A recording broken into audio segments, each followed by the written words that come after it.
Luke Smith has an excellent video called What Went Wrong with the World Wide Web. And this video is effectively a follow-up from his other video he made called I Hate Cell Phones, aka The Antichrist. Mobile phones for people who know English. Now, within this video, the World Wide Web one, he argues that mobile phones are not actually computers. And what he means by this is that you can't do the same thing on a mobile phone that you can do on a computer. Because, for example, a mobile phone doesn't have a keyboard.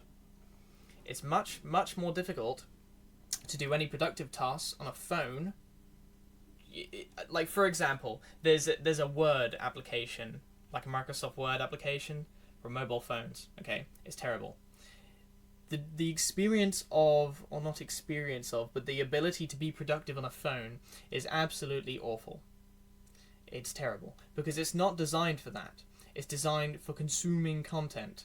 Okay, it's designed for kind of conditioning a person to be a consumer rather than allowing someone to freely express themselves and create things. It's just designed for one purpose of consuming content. Now, the other issue which has contributed to this is the lack of end-to-end connectivity in the World Wide Web, for example. So the IPv4 address space has been completely exhausted. Hence, NAT was introduced afterwards as sort of a patch in order to allow devices to communicate with each other over the internet, right? Effectively still. Now, the problem with the lack of end-to-end connectivity, it sounds really random, right? What? End-to-end connectivity, we don't have it anymore. Well, so what? Who cares? Well, the actual way this manifests itself is that people can't directly connect to each other anymore. So, for websites, for instance, it's much harder for someone to host a website at home and to do all this stuff at home. Yes, self-hosting is still possible, but the problem is it's made much, much, much more difficult. In terms of just sharing information, for example, like social media, right?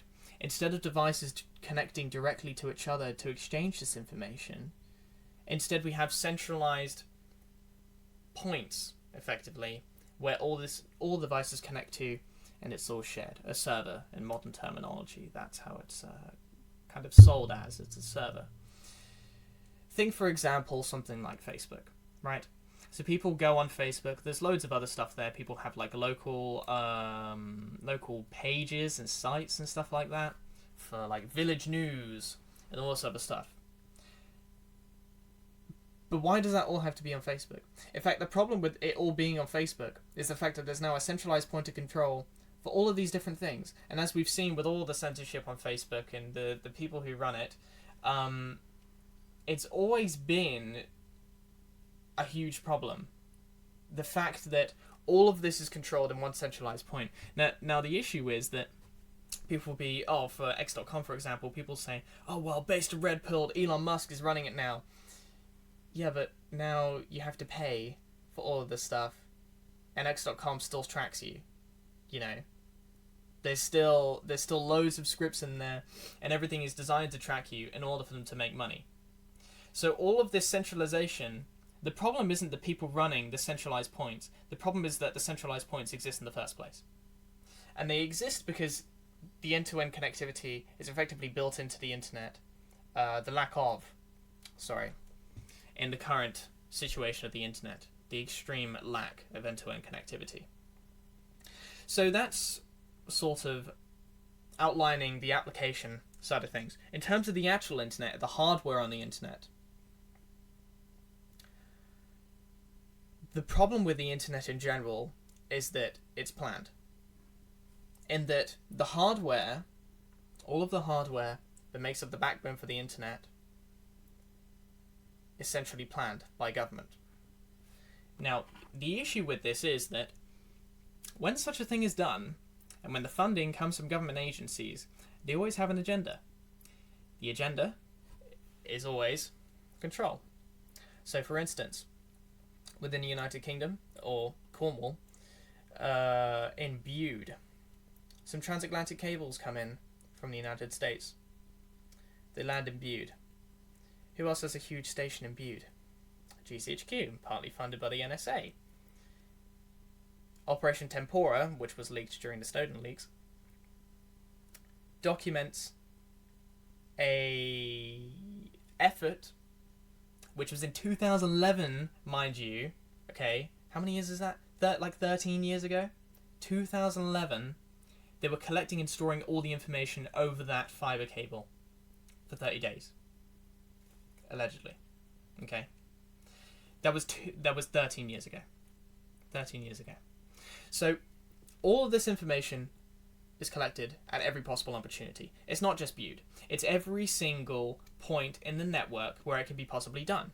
Because the people who award the contracts for building all of this stuff is the government. And it's all centrally planned by government. So the medium itself is the issue. Because when you have control over a medium, not only can you surveil that medium, but you can also physically disallow access. So, for example, with things like Tor. Tor is all well and good, but it doesn't solve the medium problem. Because if a country cuts off external internet access, you're not using Tor anymore. Perhaps within your own country, but even then they can just block access to things that they know to be Tor nodes. Because they literally control the thing that you're communicating on. This also goes for internet service providers. And you'll see in the terminology that they use for the internet in general, service providers. Think about a service provider, right? So like water, for example. Okay, for water, you can have your own well. Or you can choose to have a utility company. With the internet, it's only the utility company. You have only the choice of a select few people who are all funded by the same group, the government. You can only choose from these people with centrally managed infrastructure. There's no option, well, I'm getting to that. But presently, as far as you know, there's no option for running something yourself. And so these internet service providers, what do? Well, the connection you have to your house is designed with consumerism in mind. Why? Because the upload speed that you have, gosh, at least in the UK, I'm trying to think now, it's about a quarter or much, much less than the upload speed.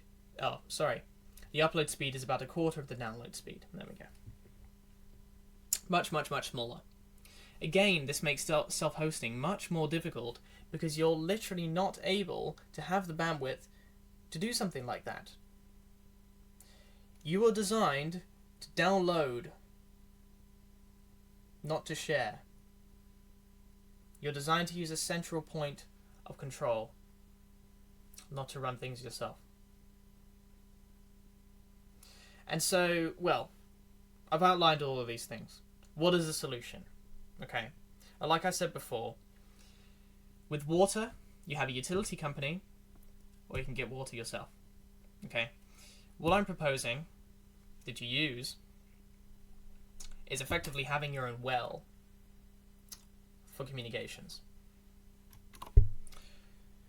So this protocol I'm going to talk about is Reticulum. And it solves the medium issue of the internet, firstly by recognizing it exists, but also by allowing for communication through many different interfaces or mediums. So there's many that are supported. I think there's Tor, ITP, which are both internet-based, of course, and there's TCP, again, internet-based. But there's also others, like KISS Radio. So you can use something like a Baofeng radio on authorized frequencies in order to communicate. Besides this, there's also LoRa, and Wi-Fi, and Ethernet. And there's others as well. But all of these different methods of communication can be used in order to exchange information. Instead of using one line that's leased to several different companies under the illusion that you have choice. You don't have choice. You have one line operated by OpenReach, or perhaps operated by someone else, but it's just a government contract anyway. So again, the funding comes from the same people, and the same people get to choose what's plugged into that cable. Instead, you're able to run with your own medium. So let's take a look at how this works, for example. Let's say I have a friend. So I'm here, and my friend is over here. I want to send a message to my friend, a text message, right? I want to say to him, you need to meet me at my house for 3 p.m. Okay, so I send it to him. Let's say I have a radio connected up. One of these, for instance. Okay? A little LoRa radio. What I'm going to do, he has one on his side as well. And the message gets sent over LoRa to the other side. And the great thing about Reticulum is that it's optimized for low bandwidth environments such as this. Instead of sending something like a massive bloated HTTP request over to the other side, or something ridiculous like like JSON, like Matrix uses, okay, you're using a lightweight messaging format known as LXMF to send information. But this is pretty simple, okay? So yeah, sure, I can use one medium to communicate with someone else. But if we're going to do this practically, if we're going to build networks that are completely independent of the internet, you're going to want to be able to extend it beyond one hop, okay? So I can hop to my friend over there. The problem is, you know, what if someone lives outside of radio range, okay? It's a fair problem. Well, I want to communicate to friend 2, okay? Friend 2 is over here. Here's the bubble of my radio range. Friend 1 is in that bubble. Okay? So I can communicate to him. Send stuff over there. Everything's good. But I want to communicate to this guy. Okay? So, how do I do that? Well, you can mix mediums.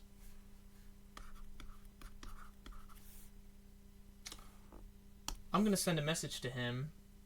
How's friend 1 going to be connected to friend 2? Ethernet. They have an Ethernet cable between their houses.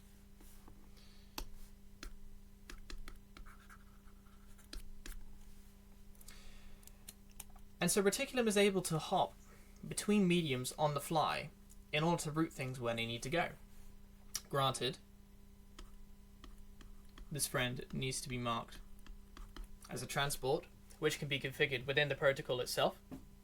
But the rest is quite easy.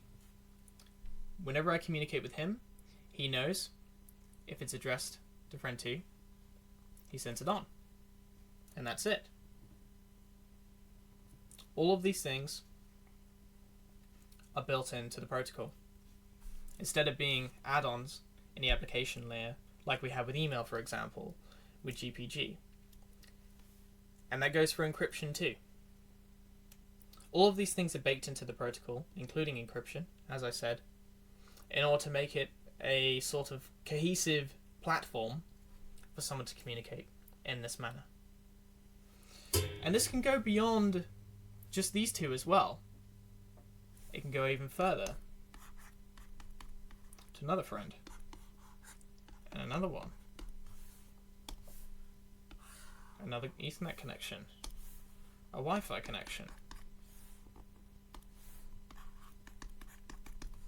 All of these different mediums can be combined in order to create a network that is truly operated by individuals rather than through the central planning of government and under the surveilling eyes of government.